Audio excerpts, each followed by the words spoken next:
Halo semuanya, selamat datang di video kelompok 3. Kita akan membahas mengenai literasi algoritma konten digital. Selamat menyaksikan. Halo, nama saya Esra dari kelompok 3. Halo, nama saya Ika dari kelompok 3. Hai, saya Yani dari kelompok 3. Halo, nama saya Via dari kelompok 3. Assalamualaikum warahmatullahi wabarakatuh. Perkenalkan, saya Mei dari perwakilan kelompok 3. Saat ini kami akan menyelesaikan tugas yang harus diselesaikan hari ini. Terima kasih.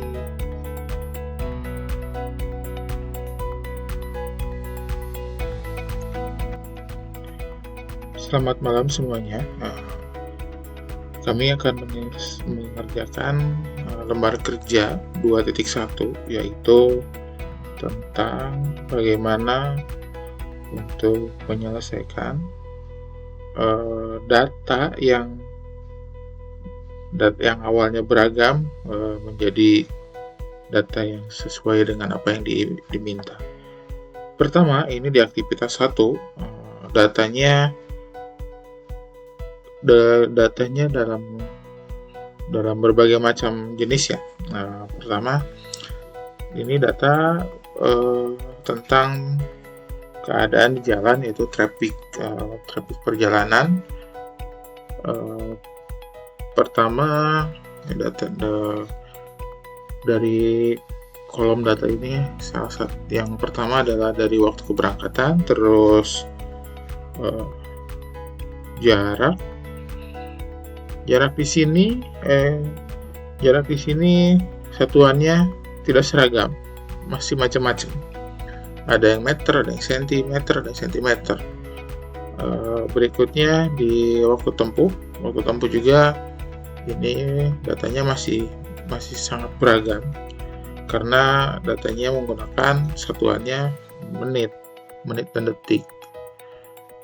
Sedangkan untuk mencari waktu tempuh, terus waktu ideal, itu satuannya harus seragam, bisa jadi kilometer per jam atau kilometer per detik. Untuk itu awalnya datanya harus diseragamkan terlebih dahulu. Kemudian jenis jalan pun itu harus disesuaikan lagi dengan apa yang seragam. Di sini jalanannya ada 3 jenis, ada jalan raya, jalan kota, dan jalan tol.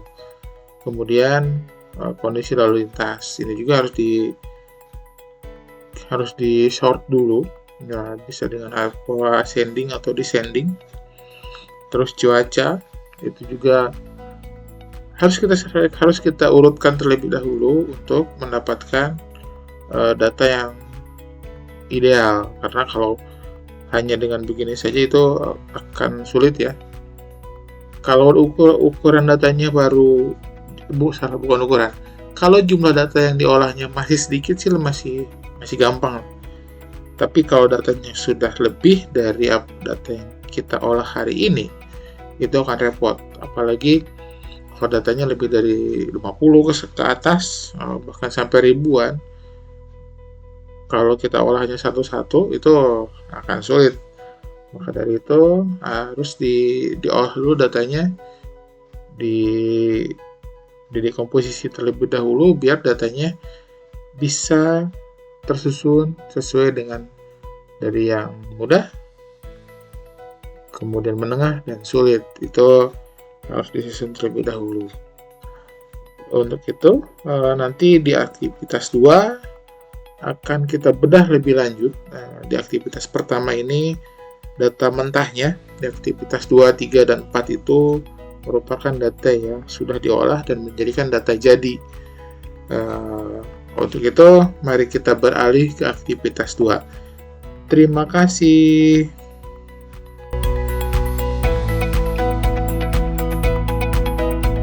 Atas kesempatannya, pada kesempatan ini saya akan menjelaskan tentang aktivitas 2. di mana aktivitas kedua ini adalah tahapan kedua dari pengelolaan data.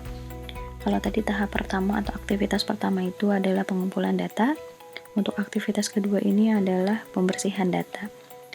Pembersihan data ini tujuannya untuk apa sih? Pembersihan data ini tujuannya adalah untuk memastikan kalau data itu lengkap, akurat, konsisten, dan layak untuk dianalisis. Kalau misalnya dilihat dari perbedaan tadi, data yang di aktivitas 1 dan aktivitas 2, untuk di aktivitas 2 ini datanya sudah konsisten ya, maksudnya konsisten di sini dari satuannya sudah seragam gitu. Jadi dari jarak ini sudah kilometer, lalu ini sudah menit, dan ini saya konversikan dari menit ke jam. Kenapa saya konversikan dari menit ke jam? Karena untuk mengerjakan yang ini kecepatan gitu, dimana kecepatan itu kan rumusnya jarak dibagi waktu ya gitu. Karena di sini jaraknya adalah kilometer, berarti yang kita butuhkan waktunya itu adalah jam, sedangkan yang diketahui di data itu adalah menit, makanya saya konversikan menjadi jam. Untuk mengisi ini menggunakan rumusnya ya gitu. Kalau ini rumusnya adalah jarak dibagi waktu, hasilnya ini gitu. Nah setelah itu, setelah menentukan kecepatan ini, jadi ada tahap-tahapannya lagi sebenarnya pembersihan data itu. Yang pertama itu adalah standarisasi. Standarisasi itu adalah penyamaan format. Tadi sudah ya, sudah dijelaskan ini sudah sama formatnya gitu. Dari mulai jarak sudah sama-sama kilometer, dari waktu tempuh juga sudah sama-sama menit ataupun jam gitu ya. Dan kecepatannya pun sudah disesuaikan. Dan tahapan yang kedua adalah penanganan outliner. Penanganan outliner itu apa? Outlier ya. Jadi penanganan outlier ini adalah mengidentifikasi nilai ekstrim. Jadi maksudnya di sini nilai yang tidak masuk akal. Nah, kalau misalnya ini sebenarnya datanya masih sedikit ya Bapak Ibu. Masih 30 gitu. Kalau misalnya kita lihat secara satu-satu mungkin masih terjangkau gitu, tapi kasusnya ketika memang datanya banyak, kita akan kesulitan. Makanya dari hasil diskusi kelompok kami menyepakati untuk outliernya kita batasi gitu. Jadi di sini outlier jika cuaca hujan deras atau kepadatan lalu lintas sangat tinggi gitu. Jadi untuk yang cuacanya hujan deras dan kepadatan lalu lintasnya sangat tinggi itu sudah termasuk outlier gitu. Jadi kita batasi itu. Jadi dari data yang ada di sini, ketika kondisinya sangat tinggi lalu lintasnya, terus cuacanya deras, itu sudah otomatis dia menjadi outlier gitu. Jadi karena kan kalau yang namanya pemrograman ini dimana yang kita inginkan ya gitu. Jadi kita menginginkannya kesepakatan kelompoknya cuaca hujan deras atau kepadatan lalu lintasnya sangat tinggi itu termasuk jadi outlier. Dari data didapatkan outliernya itu ada ini yang hujan deras sangat tinggi, lalu hujan ringan tapi kondisi lalu lintasnya sangat tinggi, lalu di sini hujan deras dan tinggi, dan hujan deras sangat tinggi gitu. Jadi di sini di data ini ada 1, 2, 3, 4, 5 outlier. Nah selanjutnya, tahapan selanjutnya adalah melihat deduplikasi. Deduplikasi itu adalah menghapus entry yang double atau misalnya ada duplikat data. Tapi kalau misalnya dilihat dari sini tidak ada duplikat data, jadi tidak ada yang dihapus gitu. Selanjutnya, setelah kita melakukan penanganan outlier, kita juga melakukan validasi data. Jadi validasi data itu diharapkan data yang sudah dibuat itu sudah siap untuk dianalisis. Nah, kecepatannya valid. Kita melihat kecepatan di sini, terus melihat juga waktunya, melihat juga jaraknya gitu. Kalau misalnya secara logika ini masuk akal atau tidak. Tapi karena memang tadi kita sudah menentukan ada batasan dari outliernya, kita bisa menentukan yang tidak outlier sudah pasti valid dan yang masuk outlier sudah berarti tidak valid.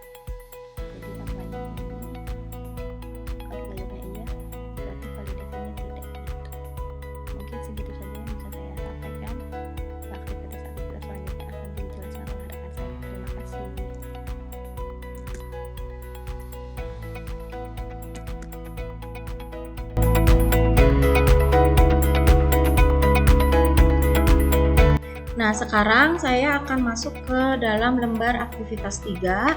Di sini ada beberapa data yang sudah terisi dari inputannya. Selanjutnya kita harus mulai mengisi untuk kategori jarak, kategori waktu, selanjutnya dengan jenis hari, selanjutnya adalah waktu ideal per menit dan indeks hambatan. Nah, yang pertama-tama kita akan mencoba untuk mengisi data yang ada di kolom C, yaitu kategori jarak. Nah, tapi sebelumnya kita akan lihat terlebih dahulu yang menjadi panduan dalam pengisian untuk kategori jarak. Kita akan geser layarnya ke sebelah kanan. Di sini ada keterangan, di mana keterangan yang pertama adalah untuk kategori jarak. Kita harus memasukkan dulu atau melihat dulu berdasarkan dari jarak yang ada di kolom B. Nah, dari situ nanti kita akan beri keterangan. Misalnya, berikan label pendek jika jaraknya kurang dari 10 km, menengah jika jaraknya 10 sampai dengan 30 km, jauh untuk jarak yang lebih dari 30 km. Nah, kita akan melihat di sini, kita akan letakkan di sel C2. Nah, karena kita ada di sel C2, maka kita ambil jarak yang ada di sel B2. Nah, di sini kita akan lihat rumusnya. Bapak dan Ibu bisa lihat di bagian formula bar. Nah, nanti di sini misalnya ada rumusnya menggunakan fungsi if, yaitu misalnya sama dengan if B2 adalah jarak dalam kurung kilometer. Jika jarak lebih kecil dari 10, maka dia akan masuk ke kategorinya pendek. If yang kedua, jika lebih kecil sama dengan 30. Kenapa pakai lebih kecil sama dengan? Karena jarak yang dianggap menengah itu dimulai dari 10 sampai 30. Jadi angka 30 km-nya itu termasuk. Nah, selanjutnya sisanya yang di atas 30 km, maka dia akan masuk ke kategori jauh. Nah, itu untuk mengisi kategori jarak. Nah, selanjutnya kita lihat inputan berikutnya adalah waktu keberangkatan. Nah, di sini ada inputan dari Nah, sekarang kita lihat untuk panduan keterangannya yang bisa kita isi nanti di bagian kategori waktu. Berikan label pagi, siang, sore, dan malam. Nah, karena di sini tidak ada waktu atau deskripsi khusus untuk memasukkan misalnya yang dibilang pagi itu dari jam berapa sampai jam berapa, siang sampai jam berapa, maka ini kelompok kami membuat sendiri dengan kesepakatan bersama. Nah, kita lihat misalnya di bagian kategori waktu di sel ya. Nah, nanti di sini bisa dilihat untuk mengisi jenis hari, kita ambil berdasarkan kolom G yang memuat nama-nama harinya. Jika tapi karena kita ambilnya yang lebih sedikit, yaitu hari Sabtu dan Minggu saja, maka kita ambil Sabtu dan Minggu sebagai panduan atau sebagai yang true-nya. Nanti sisanya kita anggap sebagai false. Nah, jika G2 atau di kolom G itu hari Sabtu atau hari Minggu, maka dia dinyatakan hari libur. Selain itu, dia hari kerja. Nah, seperti itu. Jadi kalau kita lihat di sini, contohnya nih secara random aja ya, hari Minggu kita anggap sebagai hari libur, hari Jumat dianggap sebagai hari kerja, hari Sabtu dianggap sebagai hari libur, dan seterusnya. Nanti bisa dicek kembali. Nah, setelah itu di sini ada inputan data dari jenis jalan, kondisi lalu lintas, waktu tempuh per menit, kecepatan kilometer per jam, waktu ideal dalam bentuk menit per kilometer. Nah, untuk selanjutnya kami akan mengisi di bagian waktu ideal. Nah, untuk waktu ideal itu sendiri, nanti akan mengambil dari waktu ideal di kolom M, bagian menit per kilometer, dikalikan dengan jarak dengan satuan kilometer. Maka kalau kita lihat di sini sama dengan ada di sel M2 dikali B2. Ya, kalau dilihat di sini M2 dikali B2. Nah, ini jarak kilometer dikalikan dengan waktu ideal dalam hitungan menit per kilometer. Nah, selanjutnya untuk F2. Nah, kalau di sini kita misalnya ambil kategorinya berdasarkan yang ada di kolom D. Jika waktu keberangkatan itu masih di bawah jam 10, maka masuknya kategorinya adalah pagi. If yang kedua, jika di bawah pukul 15, maka dikategorikan siang. If yang ketiga, jika di bawah pukul 19, maka masuk ke kategori sore. Selebihnya atau selain itu, maka dia dianggapnya malam. Nah, ini kesepakatan kami saja di kelompok 3 seperti ini. Misalnya kalau Bapak Ibu atau teman-teman semuanya punya kriteria waktu yang berbeda, ya tinggal diganti saja di sini gitu. Nah, itu berdasarkan kategori waktu. Nah, selanjutnya untuk masuk ke jenis hari. Nah, di sini kita punya hari dari Senin sampai dengan hari Minggu. Nah, ini untuk mengisi jenis hari berdasarkan keterangan yang diberikan, yaitu berikan label hari kerja dan hari libur.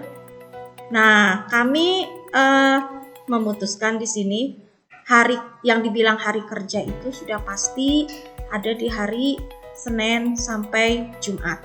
Nah, selain itu hari Sabtu dan Minggu kami anggap sebagai hari libur. Nah, karena ada beberapa kondisi seperti itu, maka di bagian jenis hari kami memasukkan fungsi logika if yang digabungkan dengan or. Nah, sekarang kita lihat untuk panduan keterangannya yang bisa kita isi nanti di bagian kategori waktu. Berikan label pagi, siang, sore, dan malam. Nah, karena di sini tidak ada waktu atau deskripsi khusus untuk memasukkan misalnya yang dibilang pagi itu dari jam berapa sampai jam berapa, siang sampai jam berapa, maka ini kelompok kami membuat sendiri dengan kesepakatan bersama. Nah, kita lihat misalnya di bagian kategori waktu di sel F2. Nah, kalau di sini kita misalnya ambil kategorinya berdasarkan yang ada di kolom D. Jika waktu keberangkatan itu masih di bawah jam 10, maka masuknya kategorinya adalah pagi. If yang kedua, jika di bawah pukul 15, maka dikategorikan siang. If yang ketiga, jika di bawah pukul 19, maka masuk ke kategori sore. Selebihnya atau selain itu, maka dia dianggapnya malam. Nah, ini kesepakatan kami saja di kelompok 3 seperti ini. Misalnya kalau Bapak Ibu atau teman-teman semuanya punya kriteria waktu yang berbeda, ya tinggal diganti saja di sini gitu. Nah, itu berdasarkan kategori waktu. Nah, selanjutnya untuk masuk ke jenis hari. Nah, di sini kita punya hari dari Senin sampai dengan hari Minggu. Nah, ini untuk mengisi jenis hari berdasarkan keterangan yang diberikan, yaitu berikan label hari kerja dan hari libur. Nah, kami memutuskan di sini hari yang dibilang hari kerja itu sudah pasti ada di hari Senin sampai Jumat. Nah, selain itu hari Sabtu dan Minggu kami anggap sebagai hari libur. Nah, karena ada beberapa kondisi seperti itu, maka di bagian jenis hari kami memasukkan fungsi logika if yang digabungkan dengan or. Ya. Nah, nanti di sini bisa dilihat untuk mengisi jenis hari kita ambil berdasarkan kolom B yang memuat nama-nama harinya. Jika tapi karena kita ambilnya yang lebih sedikit yaitu hari Sabtu dan Minggu saja, maka kita ambil Sabtu dan Minggu sebagai panduan atau sebagai yang true-nya. Nanti sisanya kita anggap sebagai false. Nah, jika G2 atau di kolom G itu hari Sabtu atau hari Minggu, maka dia dinyatakan hari libur. Selain itu, dia hari kerja. Nah, seperti itu. Jadi kalau kita lihat di sini, contohnya nih secara random aja ya, hari Minggu kita anggap sebagai hari libur, hari Jumat dianggap sebagai hari kerja, hari Sabtu dianggap sebagai hari libur dan seterusnya. Nanti bisa dicek kembali. Nah, setelah itu di sini ada inputan data dari jenis jalan, kondisi lalu lintas, waktu tempuh per menit, kecepatan kilometer per jam, waktu ideal dalam bentuk menit per kilometer. Nah, untuk selanjutnya kami akan mengisi di bagian waktu ideal. Nah, untuk waktu ideal itu sendiri, nanti akan mengambil dari waktu ideal di kolom M, bagian menit per kilometer, dikalikan dengan jarak dengan satuan kilometer. Maka kalau kita lihat di sini sama dengan ada di sel M2 dikali B2.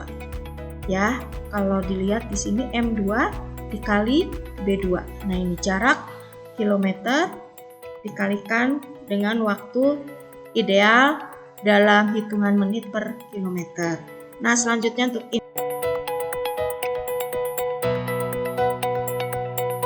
cara kelompok kami mengisi untuk aktivitas 4-nya ya. Nah, aktivitas 4 ada 4 bagian yang harus kita isi. Kita bahas satu-satu ya. Pertama, dari waktu tempuh rata-rata per kilometer. Nah, di sini kita diminta untuk mengisi waktu tempuh per kilometer untuk setiap kondisi. Kondisi di sini yang dimaksud adalah kategori jarak, jenis jalan, dan kondisi lalu lintasnya.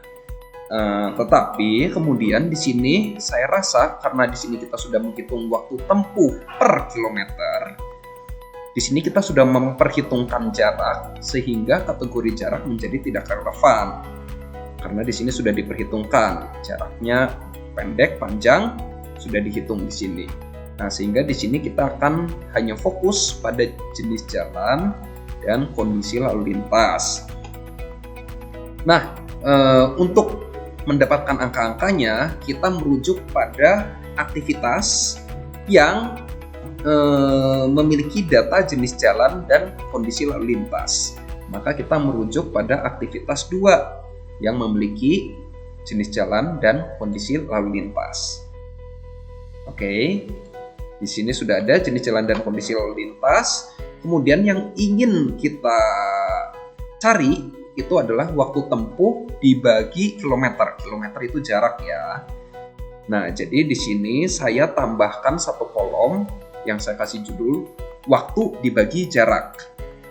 Di sini kemudian ya kita isi ya. Di sini ada waktu tempuh, di sini ada jarak. Tinggal kita hitung.